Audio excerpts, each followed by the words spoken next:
Kuressaare lähistel asub pikka aega tegutsenud ja kaasaegne pähklavähi ja kalakasvatus.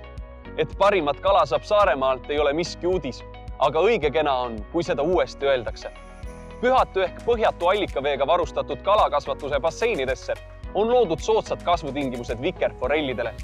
Kalade värskuse ja kõrgeima kvaliteedi tagamiseks on välja töötatud kiire töötlusprotsess ja tipptehnoloogiaga sisustatud tootmisruumid.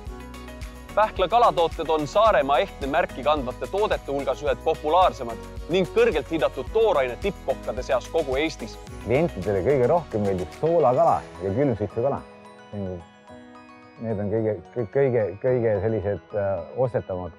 Rahvusvahelisel kulinaaria olümpial ning teistelgi võistlustel auväärseid tiitleid pälvinud pähkla vikerforell on oma erakordselt puhta ja eheda maitse tõttu armastatud nii saartel kui mandri peal.